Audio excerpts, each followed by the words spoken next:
funky.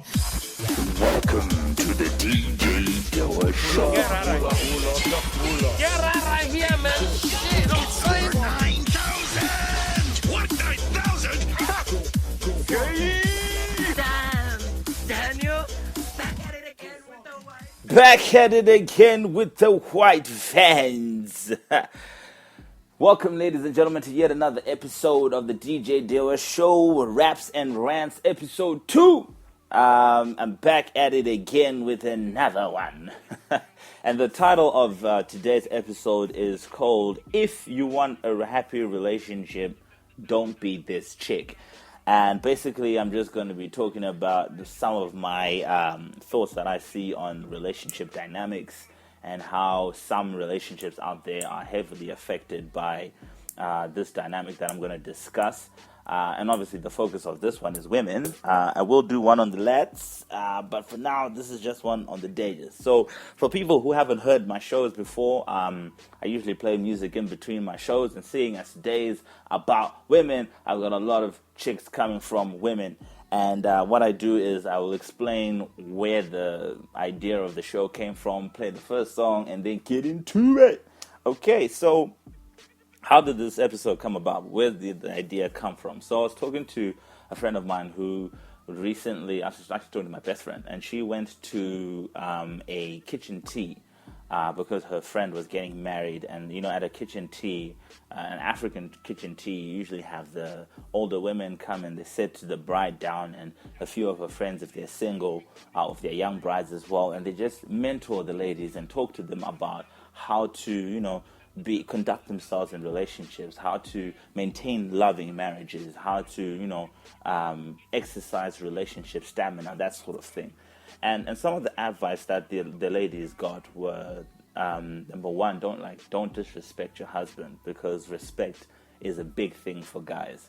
Another one was don't embarrass your husband in public, or don't embarrass your husband, period, you know, because that crosses over in the lines of respect and his ego as well. Don't tamper his ego.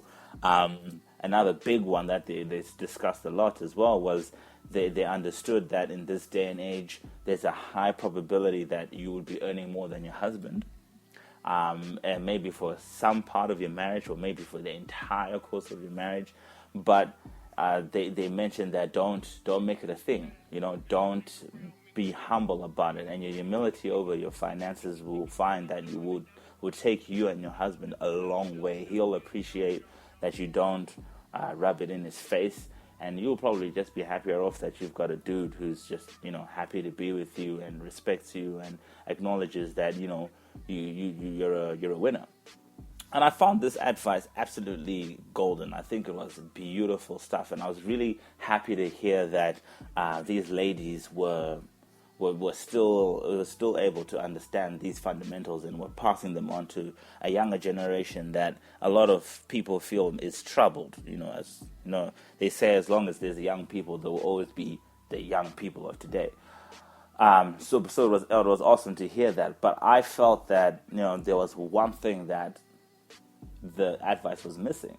And that is a dynamic that I see in women today, in some women, not all women, in some women today, that I feel that I would like to point out to help, you know, add to those beautiful gems that those ladies shared.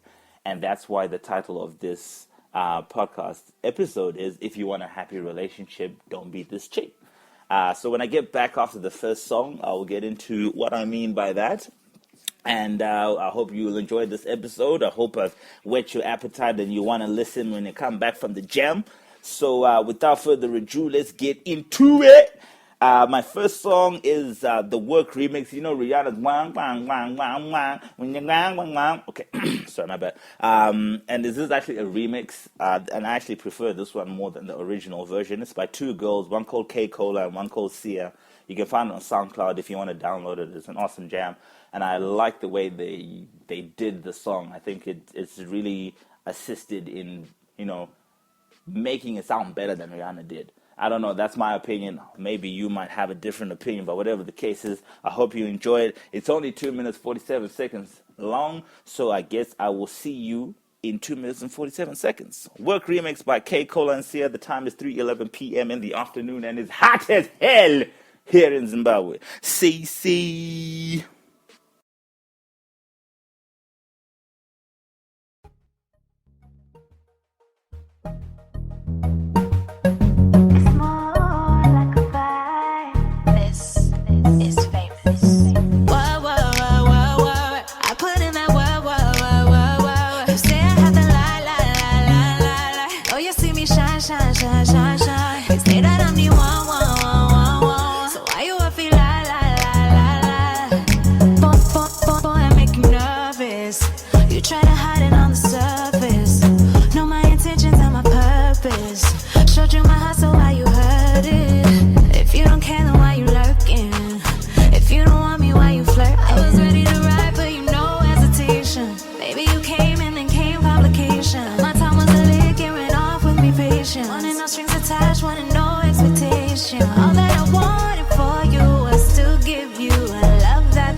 Fuck a day off. You don't even call when I say call. I ain't that surprised, baby. Tell me how I'm supposed to be. Why should I be worried when you never even notice me? When I need a love, I be in the streets. I be meeting with the cheapest plug. I be in the deep, so you know I gotta keep it snug. Case I gotta block, I heat it up. I say that it's worth it. Promise not to hurt you if I do it, ain't on purpose. Promise if a nigga ever try you, I'ma murk him. I'll be on my way. I'ma give you this work after working all day.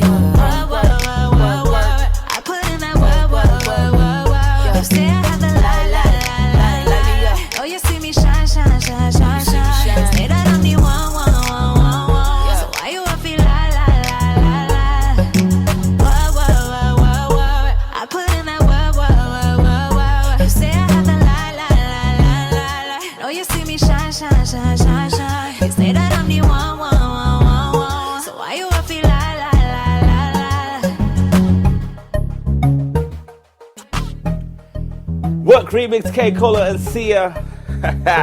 I absolutely love this jam. I think it's just on point. I don't know. Tell me what you think in the comment section on Facebook. If you like the jam, like I said, if you want me to post the link for the song, just let me know as well. It's on SoundCloud, like I mentioned, and it's still available for download, so you can get the song for free. Anyway, back to the subject matter at hand. If you want a happy relationship, don't be this chick. Okay, so this is the one thing I felt those ladies left out in their beautiful message.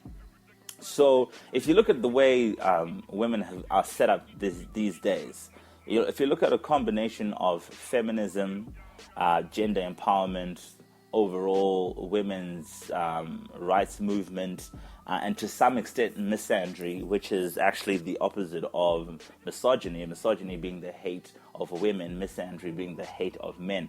The combination of all those messages has given women of today attitudes of aggressors. And by aggressors, I don't mean they're in the streets like, give me that dress, man. Yeah. No, I'm not talking about that.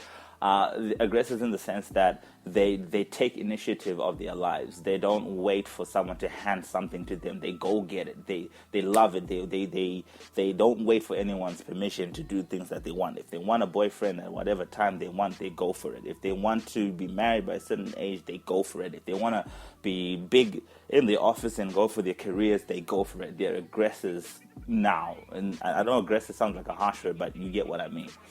And that's great. That is powerful. And that is absolutely awesome. And you want to take the lead. You want to take the reins. And that is fantastic. I'm not knocking that down. I think it's beautiful. I'm going to do an episode on how I'm so upset that men haven't done the same for themselves over the last couple of years.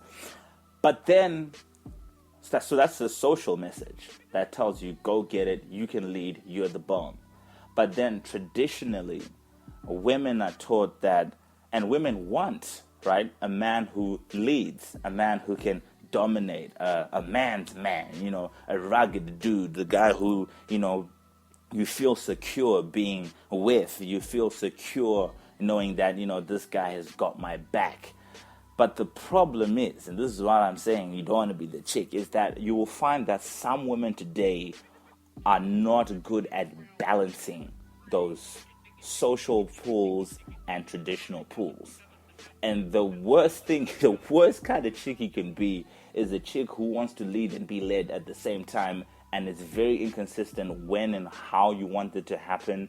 You have no real balance to try and show that you understand how to navigate these two social phenomenons to be able to be in a productive relationship. And the problem that happens is the consequences of your inability to be balanced in that creates a lot of problems for yourself. A lot of women these days are tired in relationships.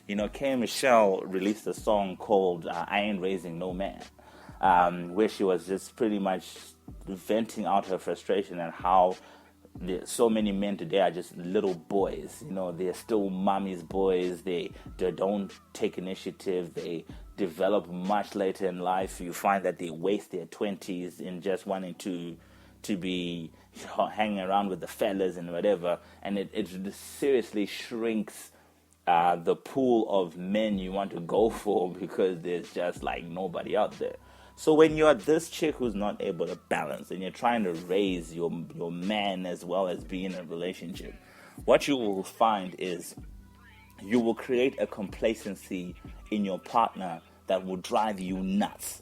Because men naturally, we don't like drama. When men beef, very rarely will you find dramatics in that. We don't have time for that. So when we have a woman who wants to lead and wants to be led, wants to do everything for me, wants to show that she can take care of me, she can take care of herself, she can take care of the house, you create a complacent dude who's going to sit back and he's just going to watch you do what you do. And you will be and you will grow tired. You will grow tired, you will grow frustrated, and you will feel like you're absolutely wasting your time with this stupid of a man. But the truth of the matter is you've created your own demon. And I'll give you an example of how you can look at it this way. I don't know if you've ever worked for a what is it called? Come on, I have this on the top. Yes, a micromanager. A micromanager is that sort of person who wants to be involved in every single thing that you do. You can't print paper without them knowing. You can't go to the toilet without them knowing you're not at your desk. You can't approve a project. You can't send something to a client without their eyes crossing over it. And the problem that micromanagers create for themselves is in the moments where they now need you to stand on your own and be independent, they have created a culture, a fear in you of not being able to do anything unless you're told. So when they really need you to stand on your own 2 feet, you don't, because you don't want to have to deal with the corrections that are going to come because why didn't you tell me that you wanted to do this? You don't want to have to deal with the shouting. You don't have to deal with, you don't want to make mistakes because mistakes means a lot of reprimanding and you don't want that. So instead you just sit back and you just wait to be told. And the frustration that micromanagers have is that it gets tiring. You get tiring because you start to wonder, why did I hire this person if I might as well just be doing the work myself? And a micromanager who doesn't have foresight into understanding why the problem they have exists are ones who just look at the person and think, what a useless person, without stopping to think, what have I done to contribute to this nonsense? Bear in mind, I'm not saying all men are going to be like this. And bear in mind, I'm not saying that the man can't and it needs to wake up and play a role in sorting out this problem. I'm not forgiving men, but I'm just wanting to paint a picture to show that a lot of the times you can create your own problems by not being able to balance how you want to be a leader in your home and how you want to be led in your home, because women are now in charge of the family budget. They're in charge of taking care of the children. They do the shopping for the family. Sometimes maybe